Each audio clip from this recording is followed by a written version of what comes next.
Assalamualaikum warahmatullahi wabarakatuh. Selamat pagi pemirsa. Selamat pagi. Hai Rati.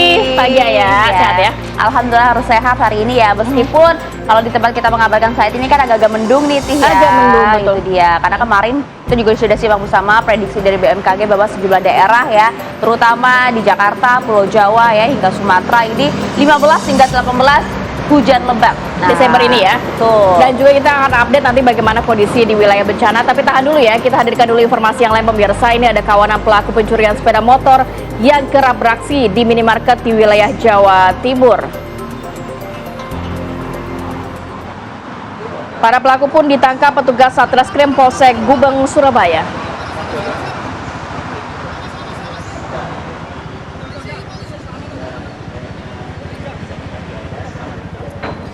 Jadi penangkapan ini berawal dari petugas yang menerima laporan kehilangan motor di area parkir minimarket, tempat kos hingga area perkantoran. Petugas yang telah mengenali ciri-ciri dan motor pelaku terus melakukan pencarian.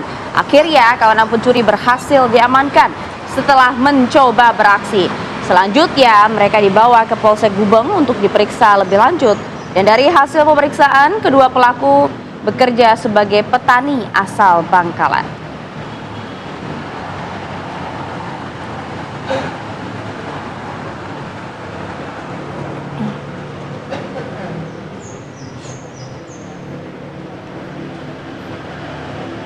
Sementara itu pemirsa, ratusan warga Mekar Harja, Banjar, Jawa Barat menggiring seorang pria Parubaya yang diduga ini melakukan aksi bejat pedofil terhadap 3 orang anak kecil.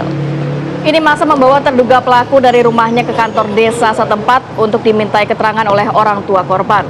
Masa ini kesal lantaran pelaku tidak mengakui perbuatannya dan pelaku nyaris babak belur oleh masa yang marah. Pelaku segera diamankan oleh polisi dan langsung dibawa ke Polres Banjar untuk dimintai keterangan. Diduga pelaku ini mengiming-imingi korbannya dengan memberi sejumlah uang dan juga mengajak main menggunakan sepeda motor.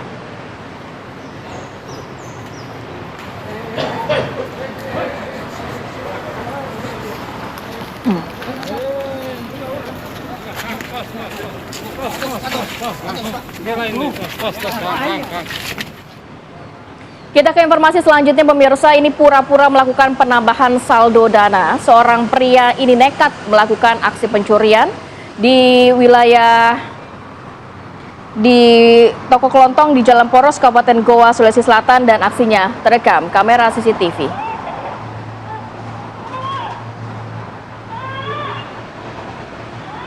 Yang Anda saksikan ini adalah rekaman CCTV milik toko kelontong yang memperlihatkan seorang pria nekat melakukan aksi pencurian tersebut.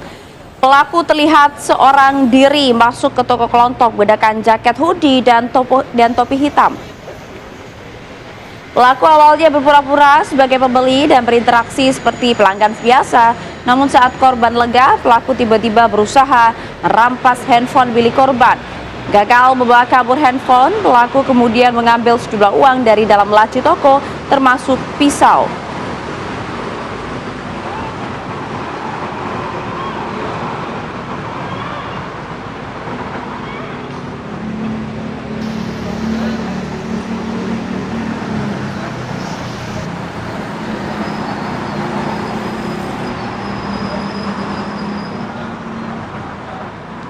Sementara itu kita beralih ke informasi lainnya pemirsa, seorang anak berusia 10 tahun di Halmahera Selatan, Maluku Utara diterkam buaya saat berenang.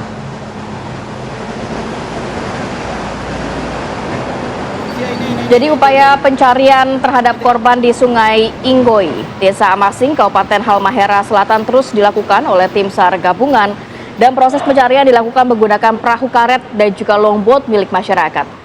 Selain menyusuri aliran sungai, petugas juga melibatkan pawang buaya untuk membantu proses pencarian.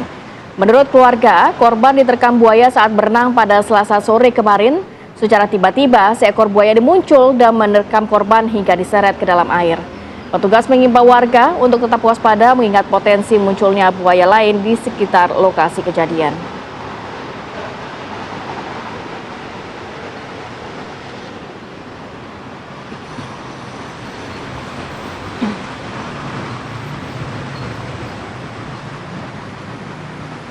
Pemirsa, satu orang pengemudi ojek online meninggal dunia dalam tabrakan beruntun di Kecamatan Biringkanaya, Makassar, Sulawesi Selatan. Ya, tabrakan beruntun ini pemirsa melibatkan total ada 4 kendaraan, yaitu ada 2 truk, kemudian juga ada minibus dan 1 sepeda motor ojek online. Proses penyelamatan pengemudi ojek online pun juga berlangsung cukup dramatis karena memang posisi korban yang luka parah terjebak di bawah truk. Meskipun bisa dilarikan ke rumah sakit, namun nyawa korban tetap tidak tertolong.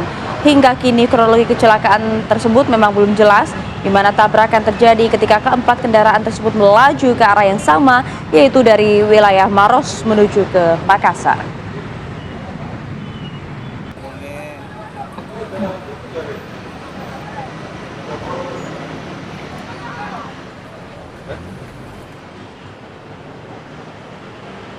Sementara itu seorang pengendara sepeda motor pemirsa ini tewas setelah tertimpa pohon tumbang di Jalan Kembar Merak Cilegon di Kota Cilegon, Banten.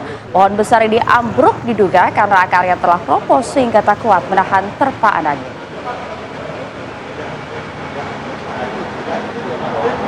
Para pengendara di Jalan Kembar Merak Cilegon, Kecamatan Purwakarta, Kota Cilegon, Banten dibuat heboh lantaran seorang pengendara sepeda motor terkapar usai tertimpa pohon kawista yang tumbang pada Rabu petang. Korban yang merupakan mahasiswa di Universitas Negeri ini dinyatakan meninggal dunia saat petugas mengevakuasinya di lokasi kejadian. Sebelum kejadian, korban melintas dari arah Merak menuju ke Cilegon dan pada saat melaju, ini ada pohon kawista yang sudah berumur puluhan tahun itu seketika tumbang menimpa korban. Diduga pohon tersebut tak kuat menahan terpaan angin lantaran akarnya sudah keropos dimakan usia. Saat ini jenazah korban yang merupakan warga Kecamatan Karawaci, Kota Tangerang, Banten telah dibawa ke RSUD Kota Cilegon.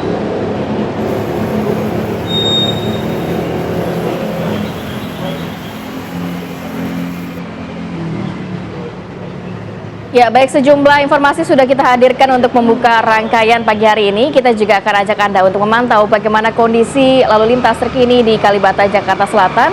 Sudah ada Brigadir Sarah. Selamat pagi, Brigadir Sarah, silakan informasinya.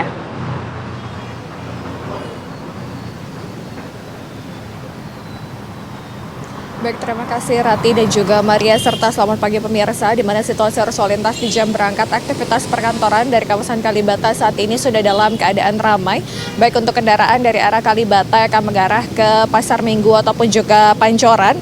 Dalam keadaan kondusif ramai, terdapat antrian kendaraan pada traffic light-nya, namun selepasnya kendaraan dapat melaju dengan kecepatan normal. Kami menghimbau bagi Anda untuk waspada terhadap angkutan umum yang berhenti untuk menaik turunkan penumpang.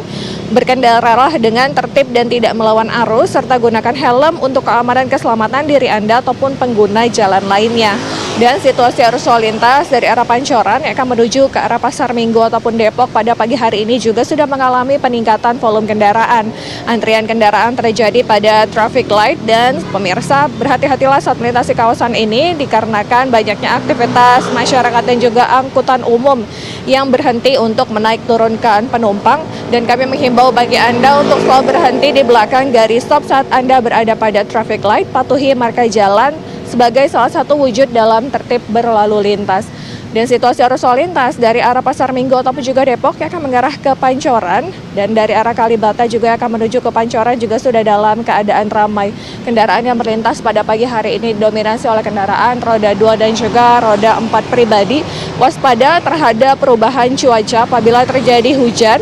Jangan berteduh di bawah pohon, kurangi kecepatan untuk menghindari selip pada ban kendaraan Anda. Dan dapat kami informasikan pula berdasarkan data IRSMS Korlantas Polri, angka kecelakaan lalu lintas di seluruh Indonesia 1 kali 24 jam terjadi sebanyak 192 kasus laka lantas dengan rincian 13 meninggal dunia, 13 luka berat, dan 132 luka ringan.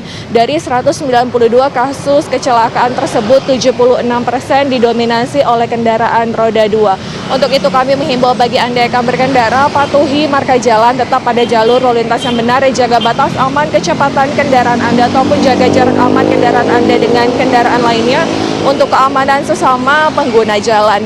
Dan untuk informasi tentang kondisi arus lalu lintas, Anda dapat menghubungi call center kami di 1500669 ataupun melalui SMS center di 9119. Stop pelanggaran, stop kecelakaan, keselamatan untuk kemanusiaan. Salam presisi, kembali ke studio. KPK menggeledah 3 lokasi di Lampung Tengah terkait kasus dugaan suap dan gratifikasi Bupati Lampung Tengah Ardhito Wijaya. Tempat yang digeledah diantaranya kantor Bina Marga dan Bina Konstruksi Lampung Tengah, kantor Bupati Lampung Tengah, hingga kediaman pribadi. Ruangan Bupati, Wakil Bupati, Sekretaris Daerah, dan Asisten juga digeledah oleh penyidik KPK. Tadi penggeledahan aja. Asisten nggak ada? Yang diminta keterangan? Semua ruangan, geledah ruangan. Yang diminta keterangan? Nggak ada. Geledah ruangan aja. Jadi mendampingi aja? Nggak ada yang diperiksa ya, Bu? Nggak ada, geledah ruangan aja. Berapa titik sih, Bu, yang mereka periksa, Bu, ruangan? Dan itu ya ruang bupati, wakil sama sekda. Dinas, Bu, ada juga ya? Dari jam berapa, Bu, di Pemda? Dari jam Tadi.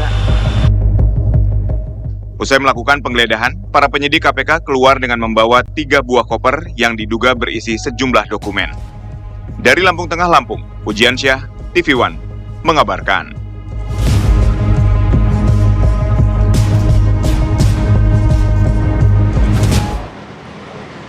Pemirsa, Presiden Prabowo Subianto kembali melakukan peninjauan terhadap penanganan bencana banjir dan longsor di wilayah Sumatera Barat. Ya, Presiden Prabowo Subianto kemarin petang begitu ya tepatnya tiba dengan pesawat kepresidenan dan langsung melakukan peninjauan di wilayah Sumatera Barat. Pemirsa, dalam kunjungannya Presiden ini juga kemudian turut didampingi oleh Mensesnek Prasetyo Hadi dan Seskap Teddy Indrawijaya. Kedatangan Presiden disambut Gubernur dan Wakil Gubernur Sumatera Barat beserta Kapolda Sumatera Barat. Presiden pertama kali tiba di Bandara Internasional Minangkabau, Padang, Pariaman, Sumatera Barat. Presiden Prabowo langsung menggelar rapat di Kota Padang dan hari ini tepatnya akan meninjau sekaligus memastikan percepatan penanganan wilayah dan warga terdampak bencana.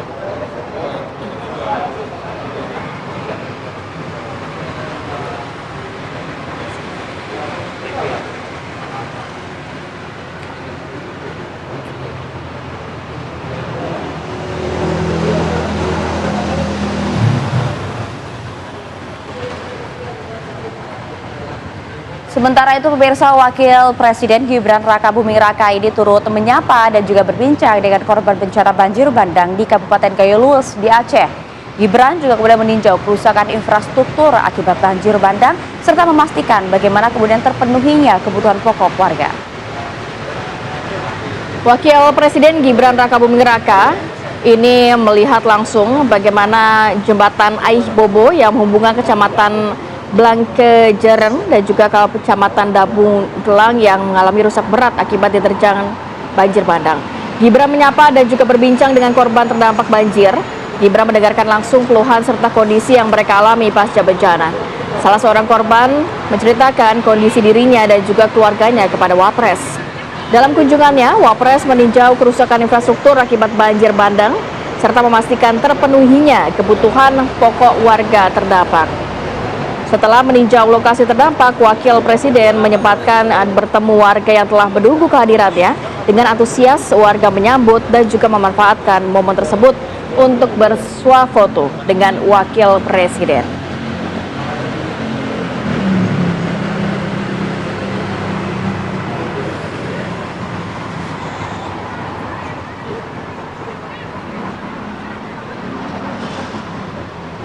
Pemirsa, jalan Sicincin Malalak terputus akibat longsor yang terjadi pada kurang lebih 3 pekan lalu di Sumatera Barat. Desa-desa di Malalak pun tak dapat diakses akibat akses jalan ini sulit dilalui kendaraan. Jadi kalau kita lihat pemirsa memang sulit ya, akses ini menjadi kendala di mana dalam radius 10 km dari Malalak, jalan Sicincin Malalak terputus akibat longsor. Sejumlah desa juga turut terisolasi di mana bantuan disalurkan melalui helikopter maupun berjalan kaki. Jalur Sicincin Malalak merupakan salah satu rute terpenting yang menghubungkan Padang dengan Bukit Tinggi. Namun jalur ini kini lumpuh akibat terdampak bencana.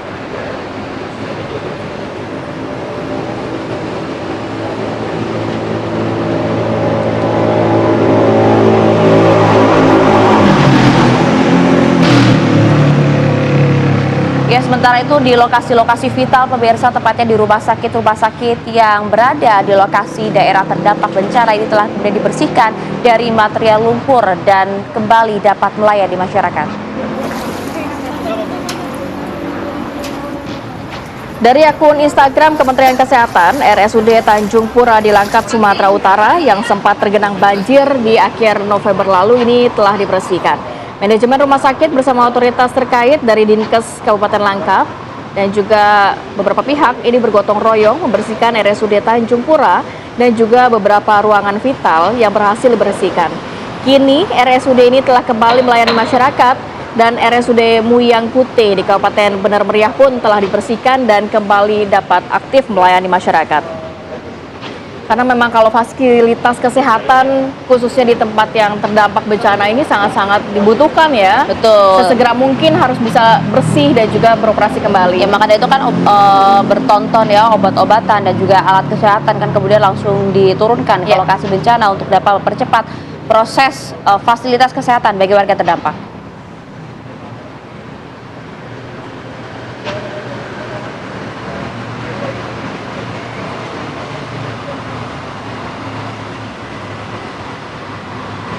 Pemirsa, pemerintah memastikan distribusi hasil pertanian warga terdampak bencana, tepatnya di Kabupaten Bener Meriah Aceh, ini tetap berjalan melalui udara. Ya, pesawat Hercules dan juga helikopter ini ya turut mengangkut hasil pertanian warga terdampak bencana di wilayah Bener Meriah Aceh. Komoditas pertanian itu diterbangkan ke Posko Halim, Jakarta.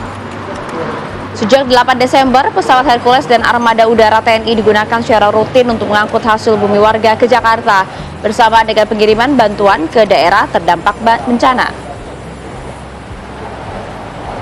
Ini merupakan tindak lanjut dari mandat Presiden Prabowo Subianto yang menyatakan setiap pesawat Hercules maupun heli yang membawa bantuan bencana ke Bandara Rembele juga mengangkut hasil tani warga saat kembali ke Jakarta. Kebijakan ini bertujuan agar warga terdampak bencana tetap mendapatkan pendapatan dari hasil panen mereka.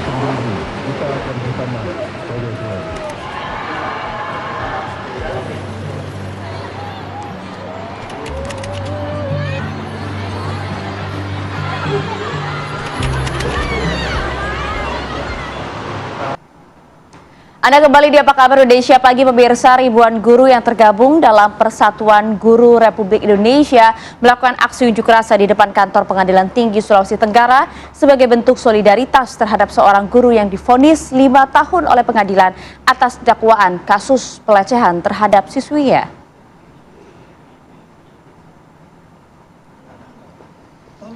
Dalam aksinya, para guru meminta pengadilan tinggi untuk meninjau kembali perkara hukum yang menjerat guru berinisial MS.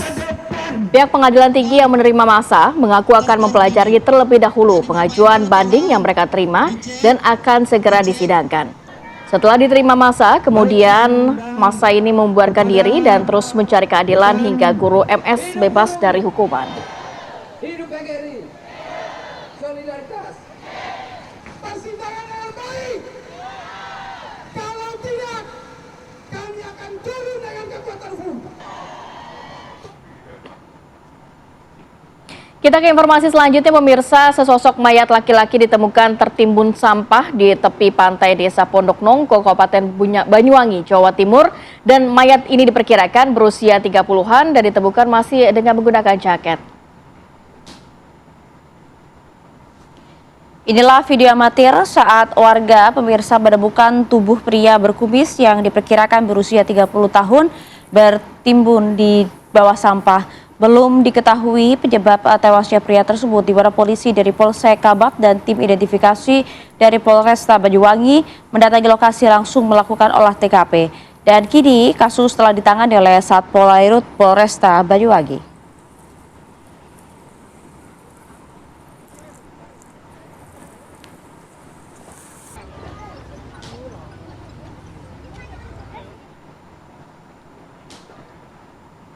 Sementara itu, berdalih terdesak kebutuhan ekonomi, sepasang suami istri di Kabupaten Pringsewu di Lampung nekat pemirsa membobol rumah warga lalu mencuri 2 unit laptop dan handphone. Pelaku ini melakukan aksi pencurian dengan cara mencongkel jendela menggunakan sebilah pisau. Inilah penggerebekan tim khusus anti bandit dari Polsek Sukoharjo saat menggerebek pasangan suami istri di rumah kos pelaku yang terletak di Desa Totokarto, Kecamatan Adiluwih. Jadi kedua pelaku ini tidak berkutik saat polisi datang ke rumah mereka. Keduanya langsung menunjukkan barang hasil curian, yakni 2 unit laptop dan juga 2 unit handphone. Dari keterangan pelaku, mereka melakukan pencurian saat pemilik rumah ini dalam kondisi tidur. Merasa aksinya berjalan mulus, pelaku pun mengambil kunci mobil di atas kulkas dan mencoba membawa kabur mobil minibus yang dimiliki oleh korban. Namun aksi Pak Sutri ini terhenti ketika mobil menabrak tembok saat akan dikeluarkan dari garasi rumah korban, hingga menimbulkan suara benturan yang cukup keras dan korban pun akhirnya terbangun. Hasil pemeriksaan, keduanya mengaku terdesak kebutuhan ekonomi hingga memilih jalan pintas untuk melakukan pencurian. Ya kalau mau mencuri mobil ya pastikan dulu bisa bawa mobil. Tadi kan. Tapi itu memang sudah takdir ya, hal-hal yang tidak baik memang akan selalu berjalan juga tidak baik gitu. Tapi ya apa yang dia lakukan kemudian harus bertanggungjawabkan juga perbuatannya ya. Baik, kita ke informasi selanjutnya pemirsa. Ada informasi bocah 9 tahun yang ditemukan tewas di sebuah rumah mewah di kota Cilegon, Banten. Dan ini tubuhnya ditemukan dalam kondisi dipenuhi dengan luka sayatan benda tajam. Ini sempat ramai diperbincangkan pemirsa, di mana tim Inafis Satreskrim Polres Cilegon melakukan olah tempat kejadian perkara di sebuah rumah mewah di Komplek Bukit Baja Sejahtera 3 di Kelurahan Ciwaduk, Kota Cilegon, Banten. Tempat ditemukannya bocah kelas 4 sekolah dasar ini dalam kondisi mengenaskan. Kasat Reskrim Polres Cilegon AKP Yoga Tama mengatakan bahwa saat ini sudah 8 orang dimintai keterangan sebagai saksi. Karena memang tewasnya bocah ini nampak janggal begitu ya, karena seluruh tubuhnya dipenuhi luka sayatan benda tajam, Ti. Dan hingga saat ini masih kemudian didalami oleh pihak polisian apakah penyebab dari pembunuhan tersebut dan siapa pelakunya.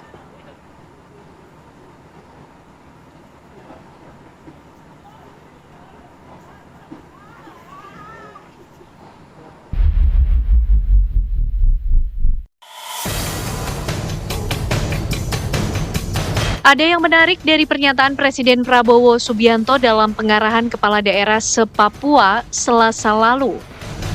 Prabowo menekankan pihaknya tidak ragu untuk mencopot pejabat yang tidak kompeten. Ultimatum itu dilakukan sebagai bagian dari upaya menjaga kekayaan negara dari kebocoran akibat korupsi, penyelundupan, dan penyalahgunaan kekuasaan.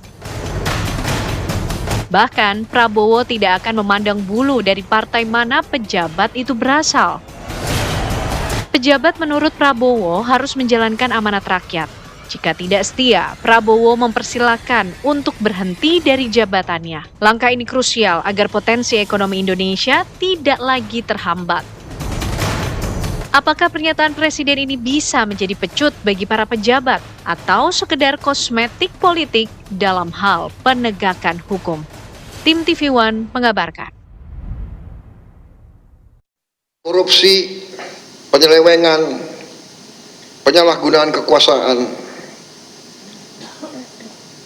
mencari keuntungan pribadi kelompok dari kekayaan negara,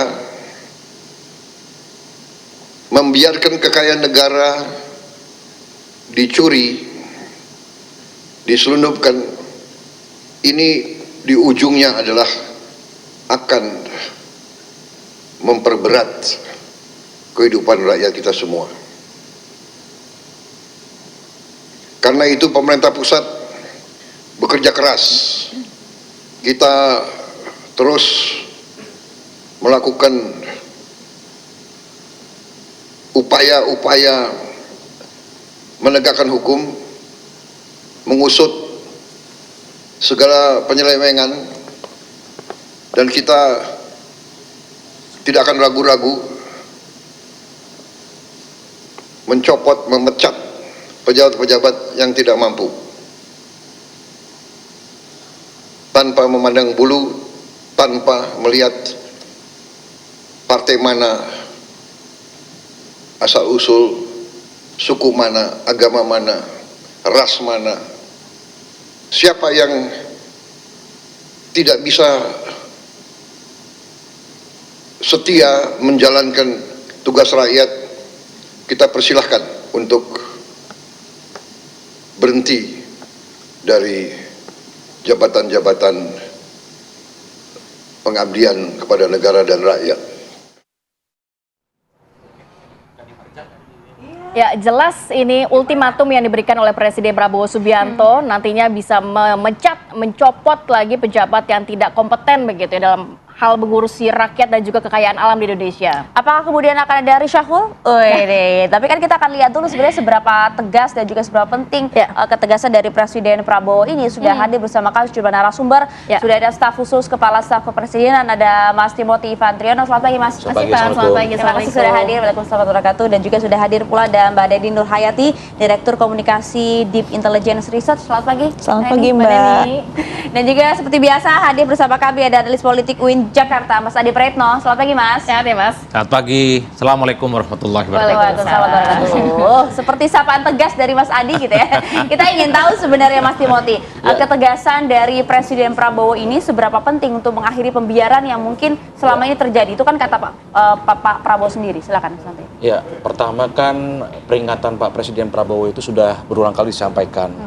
Terakhir yang paling tegas itu berkaitan dengan bencana ketika sidang kabinet tanggal 15.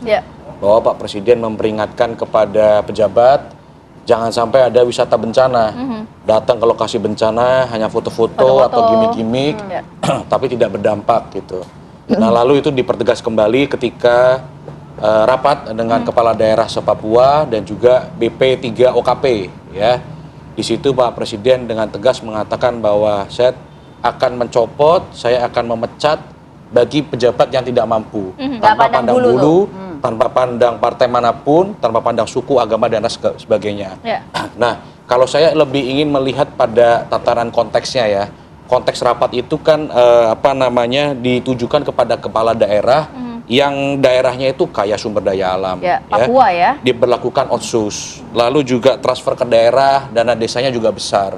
Itu artinya Pak Presiden memberikan warning yang tegas, keras, bahwa jangan sampai para kepala daerah ini melakukan tindakan-tindakan yang melanggar hukum ya. Sebagai contoh, Pak Presiden sampaikan jangan sampai ada pejabat yang memperkaya diri sendiri di atas penderitaan rakyat. Maksudnya begini Mas, kenapa kemudian Pak Presiden harus setegas itu bahkan di forum rapat terbuka begitu?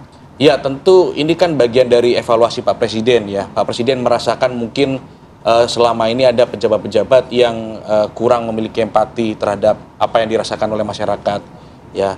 Mungkin juga evaluasi terhadap kinerja yang dianggap mungkin kurang perform gitu. Ya, kita bisa kilas balik lah bahwa selama 1 tahun pemerintahan di awal Pak Prabowo itu sudah melakukan 3 kali reshuffle ya. Artinya evaluasi itu berjalan dengan nyata, berjalan dengan baik, dan Pak Presiden tidak ragu-ragu untuk memecat begitu ya. Sebagai contoh mungkin ada menteri yang dianggap menimbulkan kontroversi sampai didemo oleh para pegawainya. Itu juga Pak Presiden peka langsung di reshuffle gitu. Mas Ivan, tapi kalau berbicara mengenai akan mencopot, memecat pejabat yang tidak kompeten, tidak mampu tadi ada katakan. Ini indikatornya dari mana? Apakah berbasis kinerja atau laporan langsung dari lapangan dari masyarakat atau lebih ke dampak dari kebijakan yang dihasilkan, Mas? Ya, tentu kan begini, Pak Presiden juga memantau bagaimana kinerja dari para menteri, para pembantunya ya. Dari kami KSP juga melaporkan kepada Bapak Presiden. Dari Pak Seskap, dari Pak Mensesnek juga tentu melaporkan kepada Bapak Presiden. Nah, berkaitan dengan opini masyarakat ini kan juga Pak Presiden itu setiap malam selalu memonitor media sosial dan juga media online ya. Podcast-podcast dari para pembantunya ini juga ditonton oleh Pak Presiden. Dari situ Pak Presiden melihat dan juga mengevaluasi tentu para pembantunya ini apabila ada pernyataan-pernyataan yang tidak sinkron dengan visi misi Presiden, apabila ada kebijakan-kebijakan yang kerap kali mungkin tidak linear dengan apa yang diisi kepala Pak Presiden. Tentu kan Pak Presiden ini punya punya isi kepala sendiri ya. Bagaimana mengarahkan Indonesia ini menuju Indonesia Emas 2045 dari asta citanya dan juga turunannya. Nah, tentu menteri-menteri ini dilihat performance-nya berkaitan dengan mungkin program prioritas MBG, CKG, Sekolah Rakyat, Sekolah Garuda dan segala macamnya. Dan begini, Pak Presiden ini kan sangat mengutamakan kesenjangan ya. Kesenjangan ini adalah bagian integral dari semua program Presiden. Kita ambil contoh misalkan program MBG itu untuk mengatasi kesenjangan gizi ya. CKG untuk mengatasi kesenjangan akses kepada layanan kesehatan, sekolah rakyat itu untuk mengatasi kesenjangan terhadap akses pendidikan, ya itu bagian dari integral kebijakan presiden. Nah, jangan sampai menteri-menterinya ini tidak bisa perform begitu. Ya tentu kami meyakini bahwa ketika Pak Presiden sudah menunjuk seseorang menjadi pembantunya, itu sudah melalui pertimbangannya matang. Tetapi kan seiring dengan berjalannya waktu, seiring dengan berjalannya kinerja, capaian-capaian dari pemerintah Presiden Prabowo ini tentu menjadi catatan penting ketika akan mengevaluasi seorang menteri. Begitu. Kita bergeser dulu ke Mbak Neni. Mbak Neni, Anda melihat apa sih sebenarnya konteks dari pernyataan Presiden Prabowo itu begitu tegas, bahkan dinyatakan di depan para kepala daerah, di tengah juga bencana yang mungkin masih terjadi di wilayah Sumatera hingga Aceh. Anda punya data apa? Iya, jadi kalau saya lihat dari data yang ada ya, percakapan di ruang sosial media itu menunjukkan sebenarnya ini langkah progresif yang dilakukan oleh Pak Presiden. Karena publik tuh udah frustasi, publik tuh jengah dengan kondisi yang ada. Bagaimana kemudian ketika para elit datang ke sana, ke lokasi bencana, itu hanya untuk pencitraan semata. Sementara misalnya warga, bantu warga, kita berbondong-bondong, bergotong royong untuk membantu di teman-teman di sana gitu ya, kemudian warga di sana, di Aceh dan Sumatera. Nah ini kan ada kontradiksi ya, yang kemudian itu memicu kemarahan publik, memicu emosi publik. Kalau kita lihat sebetulnya dalam percakapan di ruang sosial media, itu disampaikan jangan sampai apa yang kemudian diniatkan oleh Pak Prabowo berkaitan dengan tadi misalnya ancam pejabat itu hanya sekedar omon-omon saja. Tetapi harus betul-betul ini menjadi implementasi yang nyata karena publik itu sekarang butuh tindakan nyata. Jadi kalau dapat disimpulkan ini tone-nya lebih kepada negatif ya, selama satu bulan ini, Mbak. Iya, betul. Kalau kita lihat sebetulnya dalam sentimen publik yang ada di sosial media gitu ya. Memang itu lebih banyak kepada sentimen negatif gitu ya. Sentimen negatif kenapa? Karena tadi sebetulnya satu sisi mengapresiasi langkah Pak Prabowo, tapi kemudian di sisi lain ini tentu menjadi catatan bagi publik terkait dengan kinerja-kinerja. Sebenarnya muncul juga misalnya Mas Adi, muncul di ruang percakapan publik juga kapan nih untuk ganti Kapolri misalnya gitu ya. Kapan jadi terbaca semua juga ya terbaca semuanya gitu karena kita juga mengharapkan sesuatu hal yang kemudian itu bisa ditunjukkan kepada publik soal reformasi Polri. Ternyata kemarin kan soal keputusan dan kebijakan-kebijakan yang menuai kontroversi untuk hal juga. Ini ada nggak sih sangkut pautnya kalau Anda melihat percakapan di media sosial terkait apa statement dari Presiden sendiri di publik dengan mungkin runtutan bencana dan sebab akibat sebelum bencana dan sebagainya. Ini juga di-up juga nggak sih oleh publik di media sosial? Iya, tentu. Sebenarnya kan dari sejak awal ya, pemberitaan tidak terlalu banyak waktu itu. Kita di media sosial kan mulai diviralkan. Kalau dulu kan kita mengenalnya agenda setting media ya Mbak ya, di mana media-media mainstream itu membuat framing, membuat isu. Tapi kan sekarang bergeser tuh menjadi intermedia agenda setting. Netizen is power gitu ya. Public voice is the key hari ini gitu ya. Netizen gitu ya. Maha benar netizen. Nah kemudian ini diangkat gitu oleh teman-teman ya makanya kenapa muncul ada banyak influencer kan yang pada akhirnya itu menjadi perbincangan publik dan kemudian mendapatkan simpati banyak juga karena kan di ruang sosial media ini cepat sekali Mbak untuk mengganggu psikologis publik kan gitu. Bahkan ada orang yang distress karena problem terhadap negara gitu. Sebenarnya langkah ini tuh perlu diapresiasi, tapi kapan mau dieksekusinya? Nah, dan publik itu menanti. Betul, publik mempertanyakan hal itu, termasuk kan dalam percakapan di Twitter. Sebenarnya paling banyak tuh sekarang banyak juga masyarakat kita itu yang pindah juga ke YouTube. Kenapa? Karena di YouTube itu dia videonya melihat secara komprehensif minimal 30 menit kan. Jadi orang tuh ketika memberikan komentar di YouTube itu sudah betul-betul dengan pertimbangan dia menonton videonya full. Tidak misalnya kalau di TikTok kan hanya klipper video, potongan-potongan itu yang membuat sebenarnya masyarakat hari ini mencari juga informasi yang komprehensif berkaitan dengan hal itu. Ini sesuatu hal yang diapresiasi oleh masyarakat gitu ya. Tapi itu tadi catatannya jangan hanya sekedar omon-omon aja gitu. Tentu Mas Adi juga menantikan nih kapan nih reshuffle berikutnya kalau Mas Adi kayak gitu. Tapi perlu nggak sih Mas pernyataan tegas itu kemudian kembali diucapkan oleh Presiden di hadapan kepala daerah? Ya saya kira ini adalah semacam ultimatum politik dari Presiden kepada orang-orang di sekitar istana yang saya kira memang kalau kinerjanya underperform, kan opsinya dua, kalau tidak diberhentikan mengundurkan diri. Kan itu yang saya kira statement-statement yang berulang kali disampaikan oleh Prabowo. Kalau kita juga merecord pembicaraan publik, senang loh kalau ada reshuffle, senang loh kalau presiden itu mengganti pembantu-pembantunya, karena memang sudah hampir setahun ini ekspektasi soal bagaimana kinerja para pembantu presiden yang sesuai dengan ekspektasi itu kan rada-rada kurang bagus. Bahwa tingkat kepuasan publik terhadap Prabowo itu mencapai 78%, itu tidak ada yang bisa membantah. Tapi dalam konteks kinerja menteri itu kan banyak sekali yang ada nada hijau, kemudian ada kuning, ada merah. Jadi ini adalah Desember menjelang akhir tahun, publik berharap betul loh ada pergantian. Biasanya akhir tahun kan evaluasi, Dan ya, tahu nggak? muhasabah gitu. Ngomong-ngomongin aja di masa ini emang. Hal-hal yang sifatnya dalam tanda kutip ya, ganti, memecat gitu ya, kemudian mereshuffle, itu adalah sesuatu yang sangat disukai oleh publik. Ketimbang apresiasi, kemudian responsif, itu adalah pembicaraannya tidak lama. Tapi ketika presiden mengatakan akan memecat, mencopot siapapun dia tanpa pandang bulu, tanpa pandang agama, suku dan ras, publik itu senang. Dan saya kira selama setahun 2025 ini presiden sudah membuktikan itu. Betul 3 kali yang dilakukan telah melakukan reshuffle ya. Di Februari itu ada Menteri Pendidikan Tinggi dan Teknologi yang kemudian di reshuffle, padahal itu kan baru seumur jagung, baru 4 bulan. Kemudian di bulan September itu 2 kali, tanggal 8 dan tanggal 17. Saya agak hafal karena nulis soalnya. Dan coba bisa kita cek loh, di 8 September itu siapa yang dipecat adalah mereka yang saya kira kontribusi terkait dengan pemenang Pilpres, orang-orang yang dianggap dekat dengan istana, dengan pemerintah. Jadi Pak Prabowo ini sepertinya ingin menggunakan dalam tanda kutip ya tangan besinya, nggak ada kompromi kalau memang nggak perform. Tapi ada sesuatu yang menurut saya klik dengan statement Pak Prabowo dalam konteks kekayaan alam, sebenarnya itu cukup luar biasa, tapi selama ini diselewengkan, kemudian mungkin ada oknum-oknum yang memperkaya diri, itu sejalan dengan buku Pak Prabowo yang Paradoks Indonesia itu.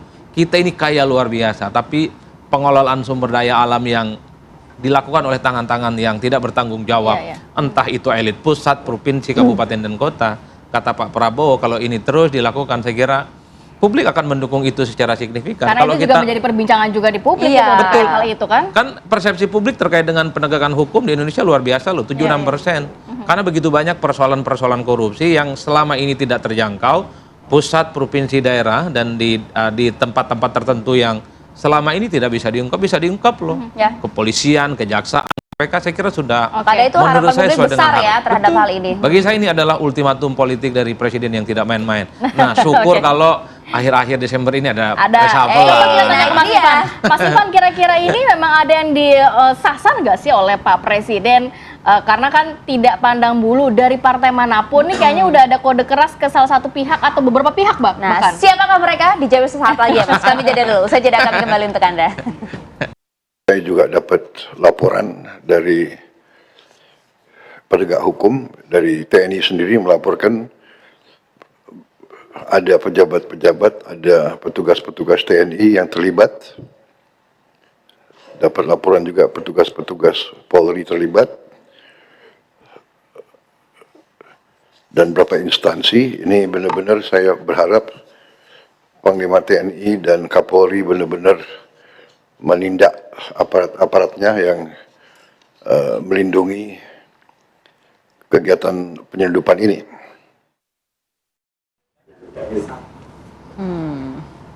Ya, publik ini merespon positif dari statement Presiden Prabowo Subianto. Tapi begini, banyak yang bertanya-tanya juga, ini sebenarnya ditujukan untuk siapa sih? Untuk siapa? Satu orang atau beberapa pihak? Mungkin langsung Mas Ivan yang jawab, Mas. Tolong gini, karena publik sekarang juga udah pintar kadang-kadang. Kalau saya balik lagi seperti pernyataan saya di awal, kita tempatkan pada konteksnya dulu.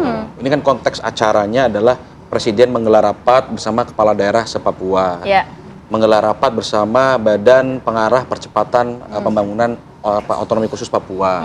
Jadi itu dulu aja konteksnya. Kan kalau jadi kepala artinya daerah nggak bisa dipecat. Pesan itu disampaikan kepada kepala daerah. Kan nggak bisa dipecat, Mas, kalau kepala daerah. Kan nggak bisa dipecat kalau kepala daerah. Ya, tapi kan begini, kepala daerah ini adalah bagian dari pemerintah. pemerintah pusat dan pemerintah daerah kan bagian yang integral gitu ya. Dan pesan-pesan Pak Presiden ini ya tentu disampaikan kepada kepala daerah se-Papua, disampaikan kepada badan BP 3 OKP, dan juga tentu kepada para pembantunya, menteri.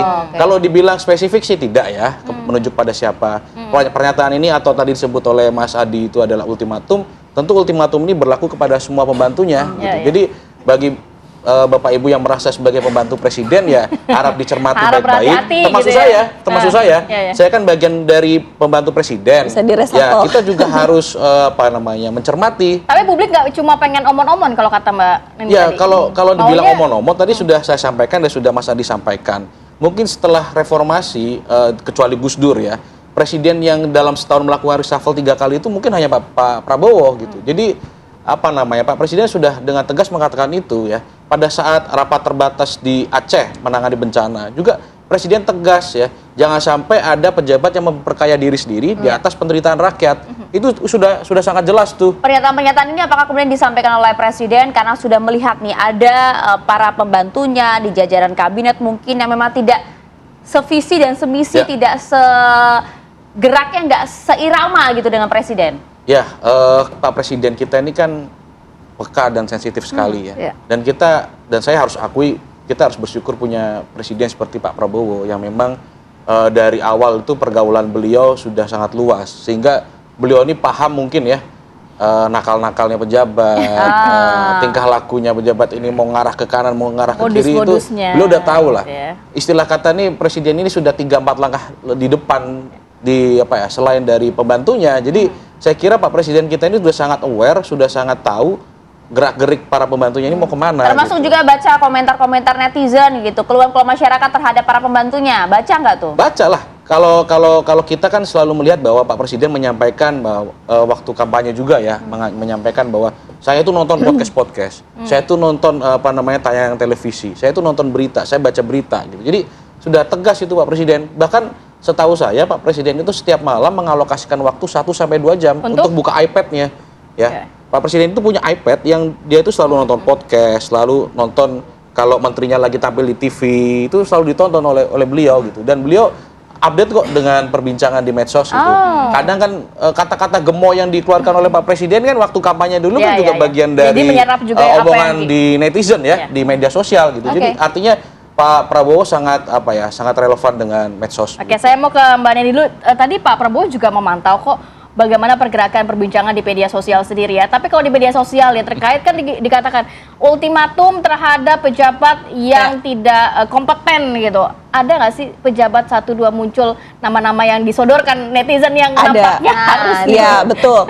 Terutama memang menteri-menteri yang sering menuai kontroversi. Dan hari ini kalau terjadi adanya bencana di Aceh sama Sumatera, itu pasti netizen melihat menteri-menteri mana nih yang seharusnya bertanggung jawab untuk menangani itu. Misal nih ada Menteri Kehutanan gitu kan di-mention, kemudian ada Pak Bahlil juga di-mention, lalu juga ada Pak Julhas juga di-mention di situ.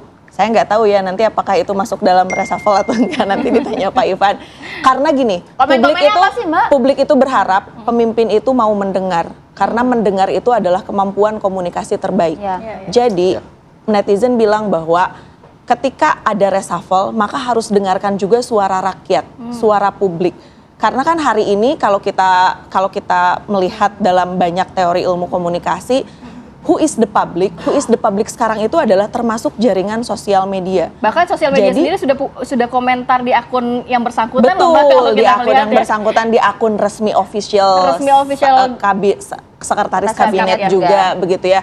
Dan itu sebenarnya kan publik berharap oke, kita reshuffle, tapi jangan sampai reshuffle itu hanya untuk mengakomodasi yang belum terakomodir gitu.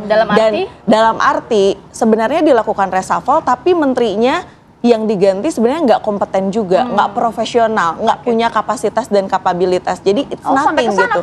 Betul, sampai ke sana. Jadi sebenarnya publik berharap bahwa ketika terjadi adanya reshuffle, betul-betul orang yang memiliki kompetensi dan bisa menjadikan Indonesia itu naik kelas lah hari ini. Tapi kepercayaan terhadap presiden terhadap reshuffle yang mungkin nanti akan dilakukan seberapa besar sentimennya? Sebenarnya kalau dilihat sih karena ancam pejabat publik gitu ya, untuk untuk diganti. Nah, itu kan sebenarnya sentimennya kan banyaknya memang tadi disampaikan sudah negatif ya. Tapi ada tuntun positif tadi yang disampaikan di awal ketika Pak Prabowo menyampaikan itikad baik itu direspon baik oleh masyarakat. Tapi masyarakat tentu berharap bisa melibatkan ada meaningful participation lah di situ. Jangan sampai kemudian sebenarnya reshuffle itu hanya untuk kepentingan elit semata, hanya untuk kepentingan politik pragmatis.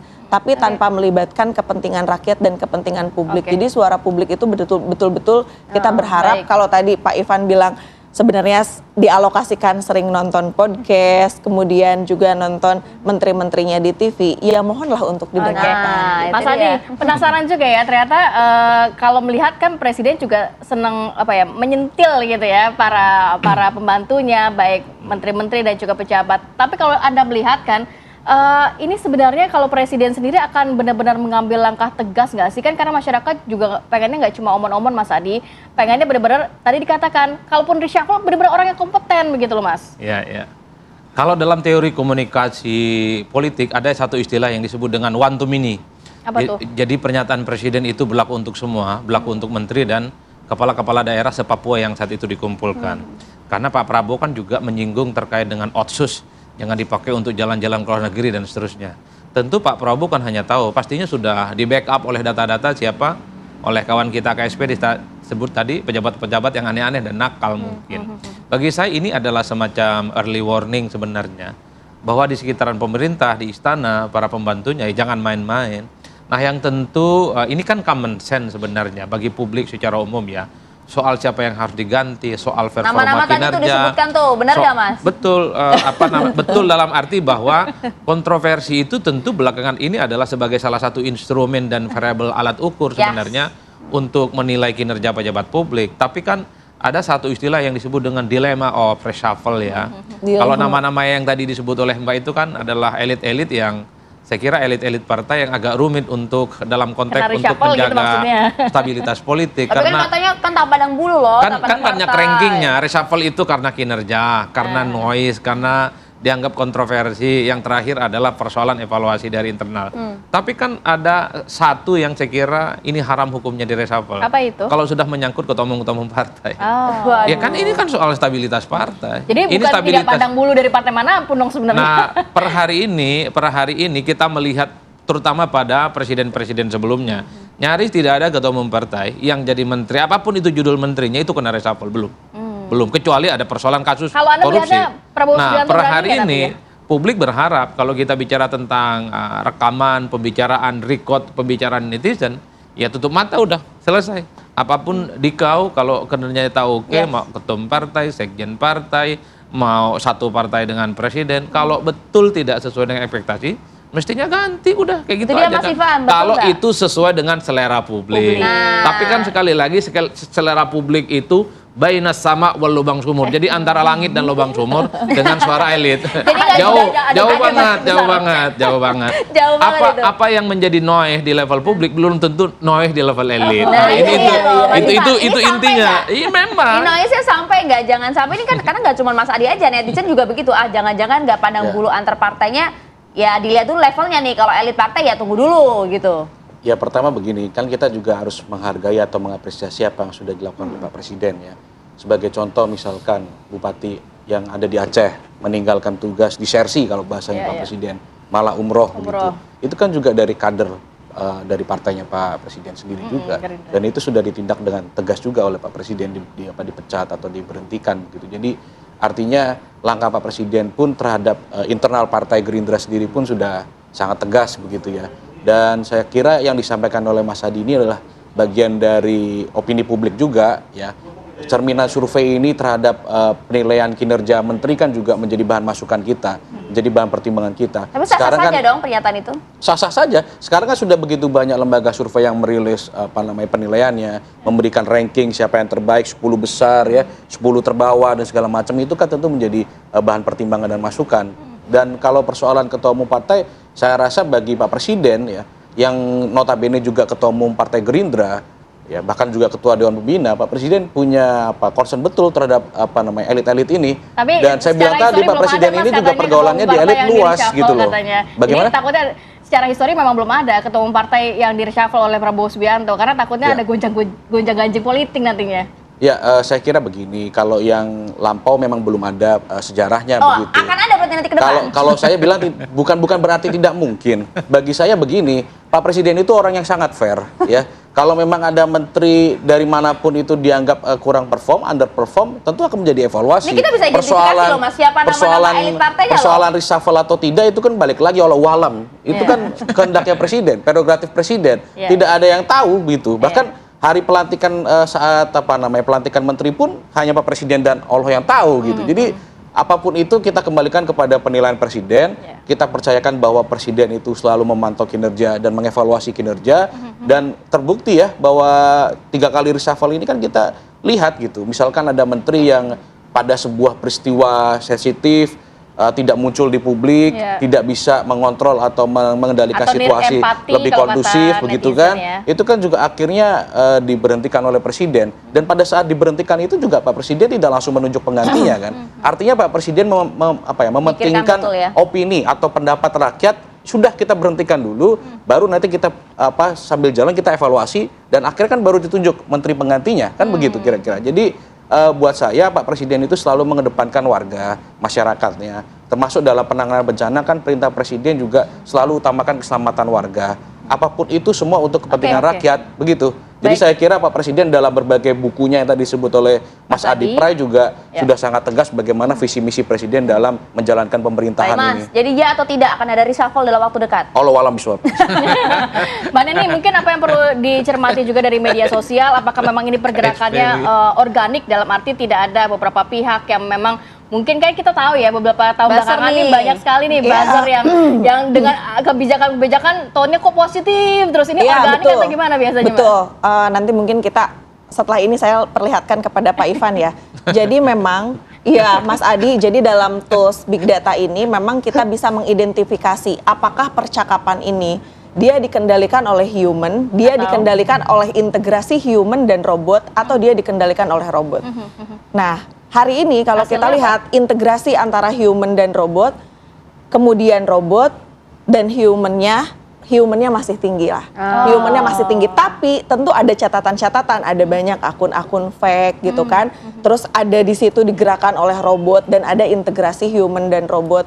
Itu juga yang mungkin menjadi catatan, who are they? Siapa sih mereka gitu. Itu bisa dilihat akun-akunnya siapa aja, ngomong apa, jam berapa dan di mana.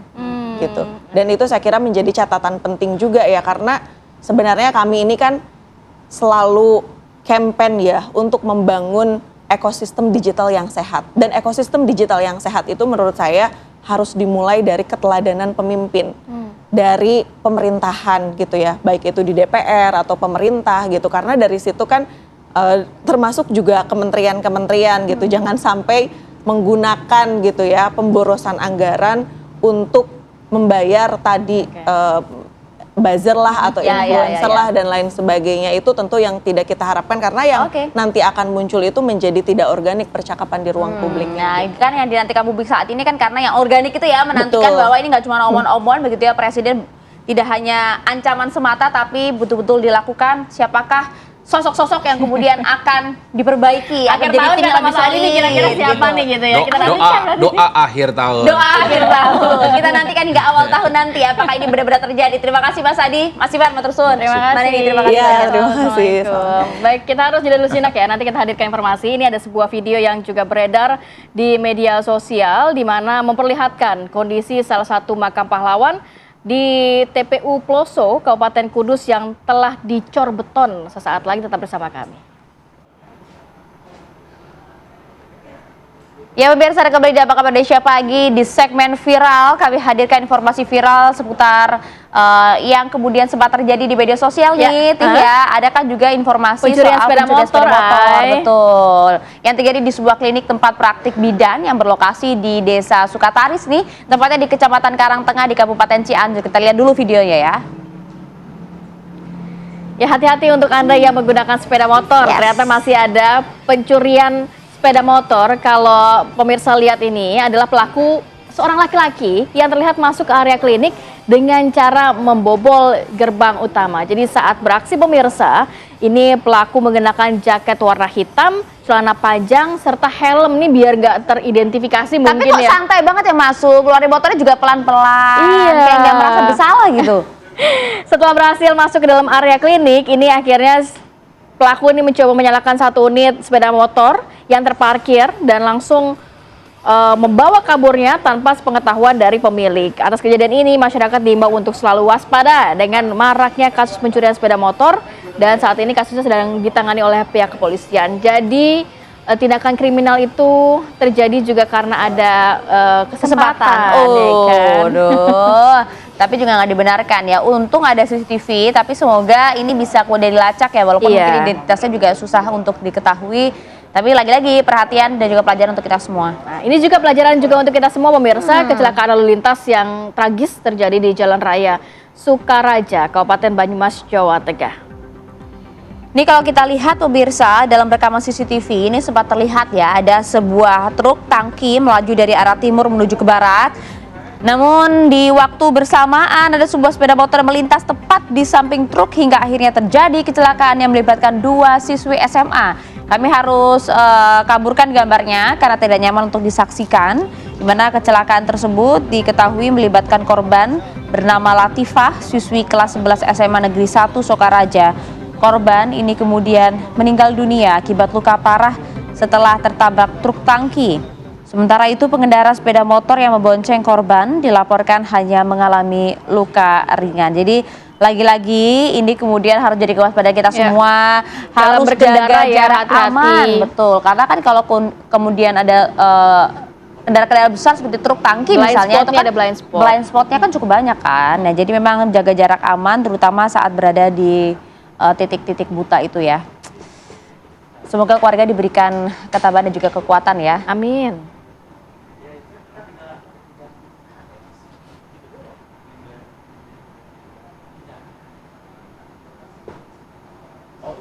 Kalau yang ini viral juga nih pemirsa nih. Jadi nggak terima ditegur saat mengambil barang di sebuah kios swalayan. Ini ada seorang pria yang justru mengamuk bahkan juga memukul karyawan wanita di toko tersebut. Nih kita lihat nih.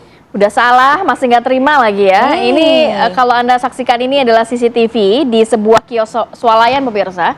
Tepatnya di kawasan Entrop, Kota Jayapura. Jadi kalau melihat gambaran dari CCTV ini, pelaku ini terlihat mengenakan baju berwarna putih dan juga topi biru, terus tampak mengambil salah satu barang di dalam toko. Saat aksinya diketahui dan juga ditegur oleh karyawan, pelaku ini tidak terima, malah meluapkan emosinya hingga melakukan pemukulan terhadap karyawan wanita tersebut. Saat aksinya diketahui, ditegur, hingga kini juga identitas serta keberadaan pelaku ini masih terus dalam proses pencarian dari pihak yang berwajib. Tapi kalau sudah jelas ya. Iya, kalau dilihat dari video itu ya, sebenarnya nih, kok orang-orang di samping-sampingnya malah diem aja ya? Tidak ada yang merespon, pemukulan terhadap atau mengamankan pelaku gitu karyawan ya? wanita. Betul. Aduh, ini sensitivitas warga juga dipertanyakan kalau kayak gini nih.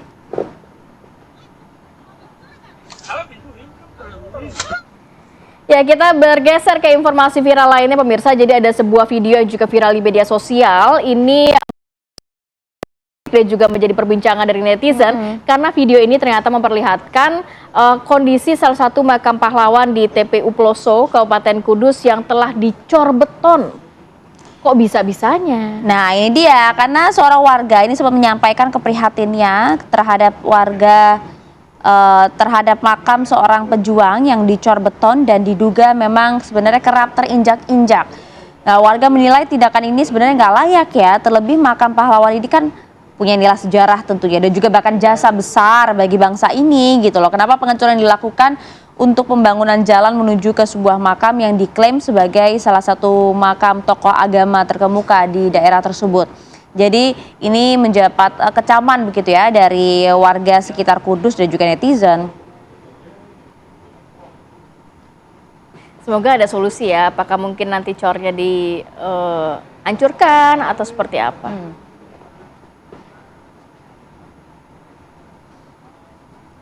Nah, kalau yang ini, 2 remaja yang melakukan tindakan tak senonoh pemirsa, bahkan dilakukan di ruang terbuka, yaitu tepatnya di kawasan Skywalk di teras Ciamplas di Kota Bandung. Ini viral di media sosial dan bahkan juga tentunya membuat warga resah.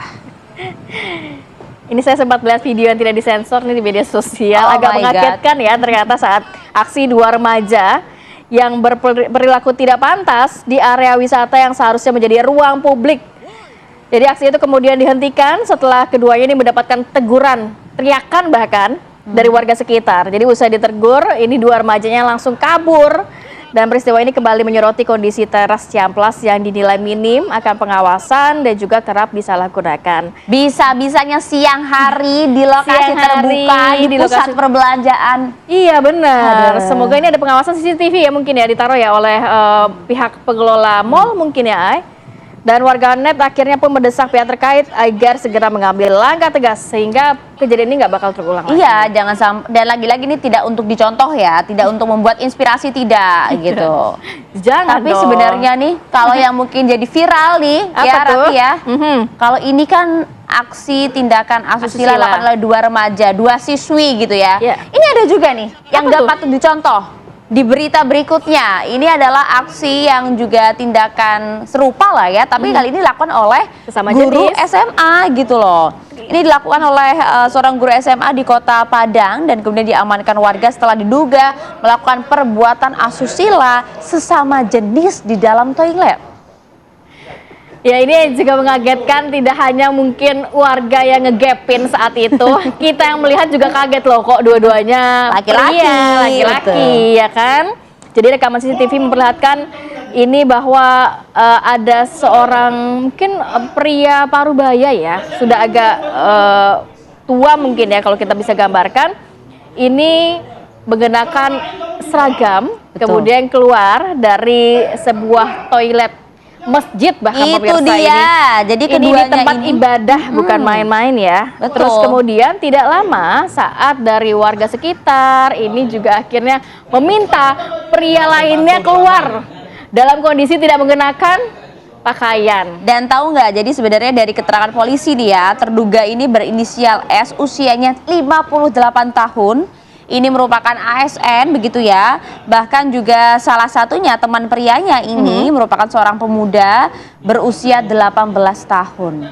Saya jadi pengen nyanyi. Apa tuh? Insaflah. Oh iya, luar biasa Soalnya nih. di masjid Ustazah loh ini. Ratih nih.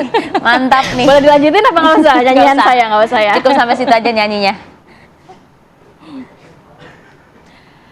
Oke, kalau ini ada apa nih, Tih? Ini ada aksi pencurian ya. Kita bergeser ke informasi selanjutnya yang juga viral. Aksi pencurian sepeda motor di depan sebuah toko percetakan di Parung Panjang, Kabupaten Bogor, Jawa Barat yang terekam kamera CCTV. Jadi pemirsa, rekaman CCTV ini nampak jelas nih. Kalau Anda lihat nih ya, ada korban datang ke lokasi dengan menggunakan sepeda motor dan parkir tepat di depan toko percetakan. Nah, lalu ada kedua pria tersebut masuk ke dalam toko. Nah, namun tak berselang lama sebenarnya pelaku ini dengan gerak-gerik yang nampak mencurigakan gitu ya, mendatangi lokasi dan melakukan pembobolan terhadap motor milik korban. Namun dalam hitungan detik saja pelaku ini kemudian nampaknya berhasil membawa kabur satu unit sepeda motor berwarna hitam, lalu melarikan diri bersama dengan rekannya nih. Datang kemudian langsung mengobrak-abrik kunci sepeda motor begitu ya. Dan langsung saja dalam hitungan detik dapat membawa sepeda motor tersebut dan kabur melarikan diri. Tapi tenang saja karena CCTV cukup jelas begitu ya merekam para pelaku. Jadi kasus ini saat ini sedang ditangani oleh polisi setempat. Kalau sepeda motor tuh harusnya diamanin pakai apa sih? Gembok ya? Iya, bisa juga pakai gembok bannya tuh. Oh. Ya pengawasan ganda lah harusnya ya, pengawasan pengamanan ganda mungkin ya.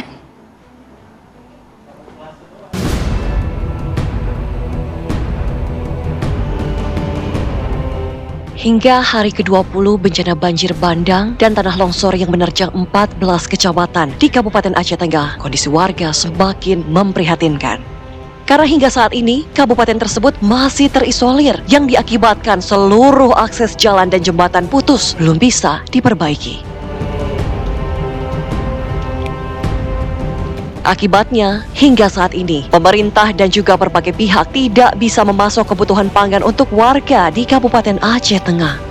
Sebagian warga nekat menerobos longsor dengan cara berjalan kaki berpuluh kilometer untuk mencari bantuan makanan dan air bersih. Hal tersebut terpaksa dilakukan agar anggota keluarga mereka tidak kelaparan. Dalam wilayah kabupaten sendiri sampai saat ini masih ada 80 desa yang masih belum bisa dilalui kendaraan. Hanya beberapa desa yang bisa dilalui kendaraan roda 2. Oleh karenanya dalam 80 desa ini masih dalam kategori terisolir. Badan Penanggulangan Bencana Daerah Aceh Tengah mengakui hingga saat ini akses untuk jalur darat belum bisa dilewati disebabkan ada 83 jalan ruas kabupaten, 7 jalan ruas provinsi, 4 jalan ruas jalan nasional, serta 73 jembatan penghubung putus dan tertimbun longsor. Dari Takengon, Aceh Tengah, Haider Azhar, Rahmat Rizky, TV One mengabarkan.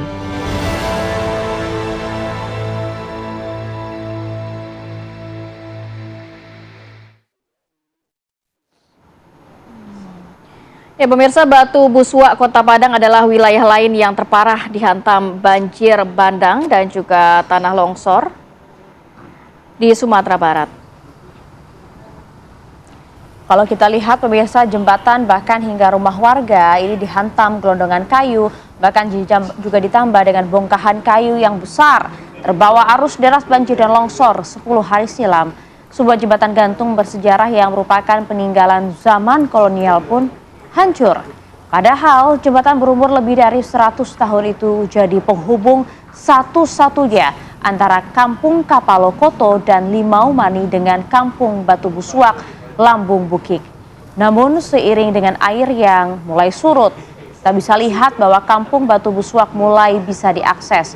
Tak cuma menyapu rumah dan jembatan tua, bencana tersebut nampaknya juga kemudian menghancurkan bendungan sungai dari Kuranji. Sementara jalan yang sebelumnya bisa digunakan 2 arah, kini sementara hanya bisa dilalui oleh 1 arah saja karena separuh jalan terkikis banjir.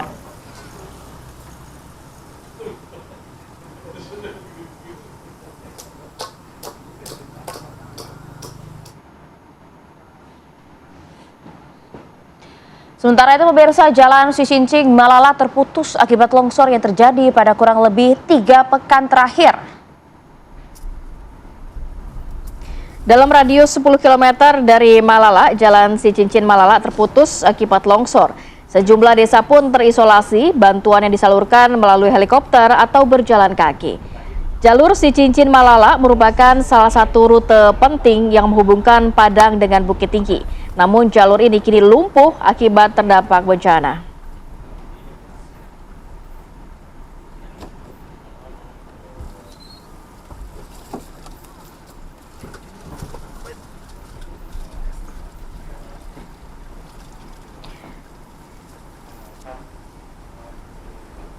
Ya, kita akan bergabung bersama rekan-rekan untuk mengupdate bagaimana kondisi terkini pagi hari ini. Sudah ada rekan Donald Caniago dan juga Andri Saputra. Kita akan ke Donald dulu. Bagaimana Donald kondisi terkini di sana? Apakah bantuan sudah bisa masuk dan bagaimana upaya untuk menghubungkan beberapa akses jalan yang terputus ini? Silakan Donald.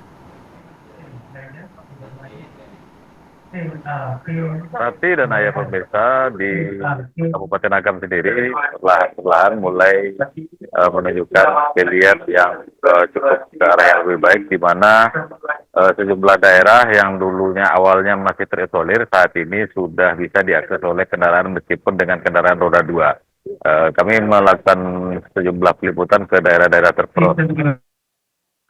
isolir lainnya seperti di kawasan Tanjung Raya, Kabupaten Agam, di mana sebelumnya kawasan tersebut memang terputus dan terisolir oleh material longsor, sehingga mengisolir beberapa daerah atau beberapa jorong ataupun dusun yang ada di kawasan tersebut. Meskipun demikian masih ada pilihan alternatif lain jalur, yaitu melalui Danau Maninjau. Dan kami kabarkan juga rencananya pagi ini Presiden Prabowo Subianto akan datang menuju tempat saya mengabarkan di daerah Kayu Pasak, Kecamatan Palembayan, di mana sekitar 30 menitan lagi dijadwalkan Presiden Prabowo akan tiba di tempat saya mengabarkan ini untuk meninjau lokasi bencana dan melihat sejumlah pengungsi yang ada di tempat titik pengungsian ini. rencananya di sini akan dibangun, Presiden akan meninjau proses pembangunan Huntara yang akan dibangun sebanyak 117 Huntara yang ada di tempat saya melakukan ini. Nanti dan Ayah. Ya, Donald, tadi Anda mengatakan Presiden berencana juga untuk melihat bagaimana nanti akan ada progres pembangunan Huntara di sana. Untuk di wilayah Agam sendiri, rencananya akan dibangun berapa banyak, kemudian lokasinya di mana saja?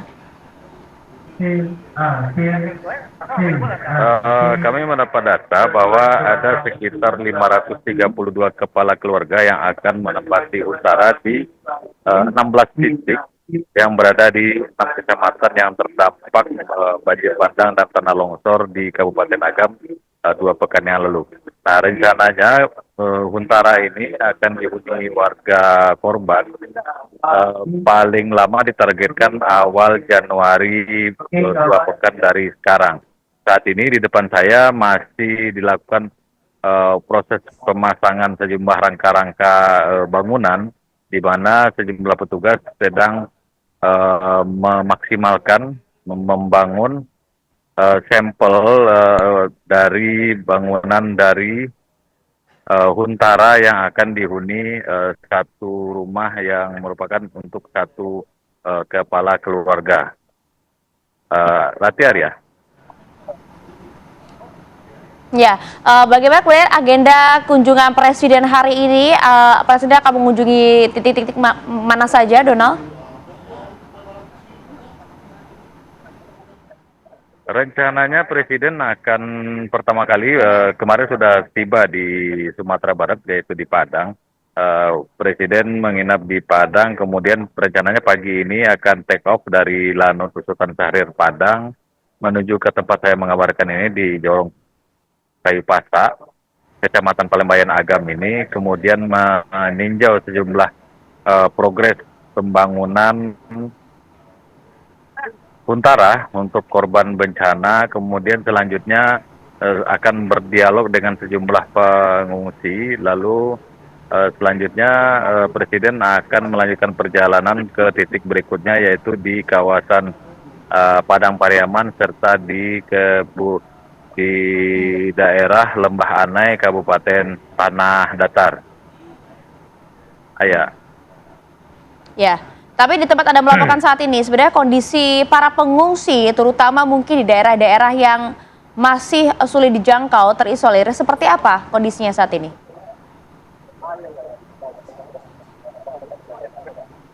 Untuk tempat saya mengabarkan saat ini perlahan sudah bisa diakses. Dari sebelumnya di kawasan tempat saya mengabarkan ke ibu kecamatannya itu di Palembayan tidak bisa ditempuh dengan kendaraan roda 2. Namun saat ini sudah bisa dilalui oleh kendaraan roda 4. Sedangkan di beberapa daerah seperti di Kecamatan Malalak sampai saat ini akses alternatif antara Bukit Tinggi dengan Padang melalui jalur Cicicin Malalak ini belum bisa dilalui oleh kendaraan jenis apapun ini karena amblesnya sejumlah titik di kawasan jalan tersebut.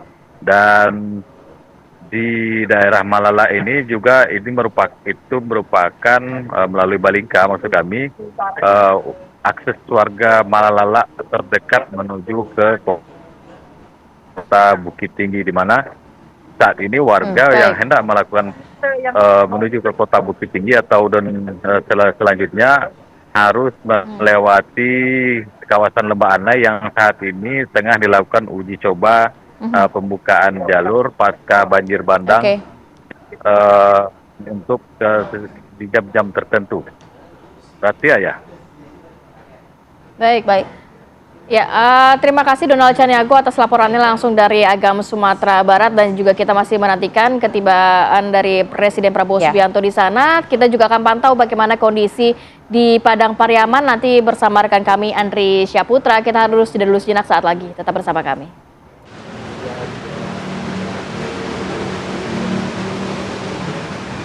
Ya, Anda kembali di Apa Kabar Indonesia Pagi, pemirsa yang Anda saksikan ini. Bagaimana kemudian sudah 2 pekan setelah bencana, tim SAR gabungan masih terus melakukan operasi pencarian korban Bahkan kemarin tim SAR TNI Polri mengevakuasi satu jenazah korban banjir bandang di aliran sungai Batang Anai di Kecamatan Lubuak Aluang, Kabupaten Padang Pariaman. Tim SAR gabungan berhasil mengevakuasi satu korban yang diduga berjenis kelamin wanita. Jadi proses evakuasi korban berlangsung dengan dramatis dan juga memakan waktu cukup lama, yaitu sekitar 2,5 jam, karena memang posisi jasad yang tertimbun material longsor dan terhimpit kayu. Setelah berhasil dievakuasi, jasad korban pun dibawa ke Rumah Sakit Bayangkara untuk keperluan identifikasi. Hingga saat ini, jumlah korban yang telah ditemukan di wilayah hukum Polres Padang Pariaman sudah berjumlah 45 korban, sedangkan data dari DVI Polda Sumbar sampai pagi tadi, jumlah korban yang ditemukan di Sumatera Barat mencapai 240 jiwa.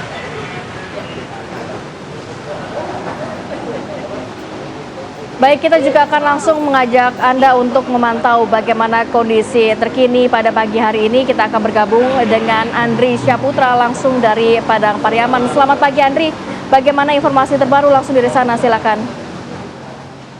Ya, selamat pagi Ayah dan Ata. Saat ini saya berada di lokasi, tepatnya di Padang Mantuang, Nagari Kayu Tanam, Kecamatan 2x11 Kayu Tanam.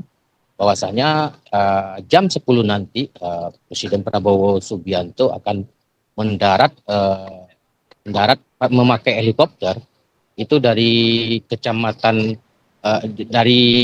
Pelambayan dulu, dari Kabupaten Agam. Dari Kabupaten Agam dia langsung ke sini menuju ke lokasi ke Kayu Tanam untuk mengecek jembatan balai yang sudah dibangun oleh TNI dan sudah bisa dipakai oleh masyarakat, pengendara masyarakat pada umumnya gitu. Nah, jembatan yang dibangun ini adalah jembatan penghubung antara dua desa, yaitu desa Korong Padang Mantuang dan Korong Kayu Tanam. Jadi ketika banjir bandang melanda kawasan tersebut, jembatan utama penghubung kedua desa ini putus, yang mengakibatkan akses jalan utama masyarakat terputus, dan TNI akan melakukan pembangunan jembatan balai di Kabupaten Padang Pariaman sebanyak dua jembatan, itu di kawasan Kayu Tanam, juga di Korong Pisang dan Pinang di Nagari Anduriang. Begitu, Ata dan Ana. Ya, kalau untuk kondisi para pengungsi, singkat saja seperti apa saat ini? Untuk saat sekarang ini di Kabupaten Padang Pariaman sendiri, rata-rata pengungsi sudah mengungsi di rumah-rumah tetangganya. Jadi di posko-posko pengungsian hanya tinggal beberapa ratus warga saja, seperti di kawasan Air Mancur di Lubuak Aluang.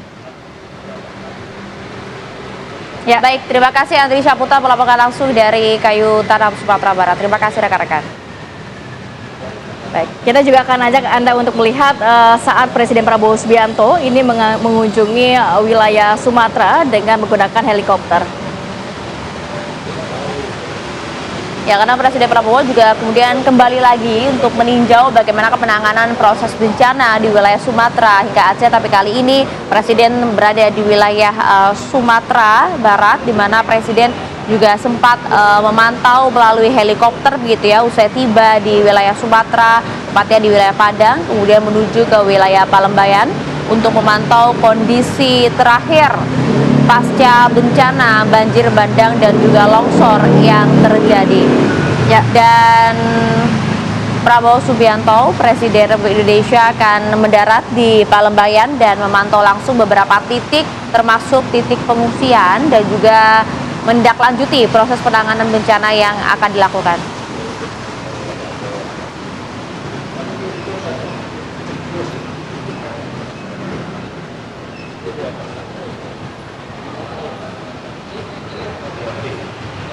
Ya, ini Presiden tiba saat di Bandara Udara Internasional Minangkabau pada Rabu ya kemarin. Kemudian langsung memantau sejumlah titik untuk melihat bagaimana kondisi pengungsi dan juga bagaimana progres dari huntara dan juga hunian tetap yang dibangun untuk korban pengungsian ini saat ini, tapi kalau kita melihat rangkaian dari Presiden kunjungan lagi ke Sumatera saat hari Rabu, kemudian saat ini Presiden langsung dari Lanut Sultan Syahrir, Kota Padang, Sumatera Barat menggunakan helikopter untuk melihat bagaimana kondisi terkini di Sumatera dan bagaimana agenda yang tadi dikatakan oleh rekan-rekan kami, yaitu melihat bagaimana progres dari Huntara dan kondisi para pengungsi. Ya, informasi tadi juga harus menutup jumpa kita kali ini. Nanti kita akan update terus di program-program lain, tapi sesaat lagi akan ada Hidup Sehat. Jadi ini Ayah biasanya kalau awal bulan atau lagi banyak uang kan suka konsumsi. Belanja dong. Hedon ya? Iya. Kamu hedon ya? Emang ada dampaknya? Ada ternyata. Untuk Anda yang konsumtif dan juga hedon, ini ternyata ada dampakkah untuk kesehatan mental? Nanti selengkapnya ya di Hidup Sehat saat lagi setelah Apa Kabar Indonesia Pagi. Akhir kata saya Kamarati Kusuma. Saya Maria Asgar, kita berdua pamit. Terima kasih. Sampai jumpa.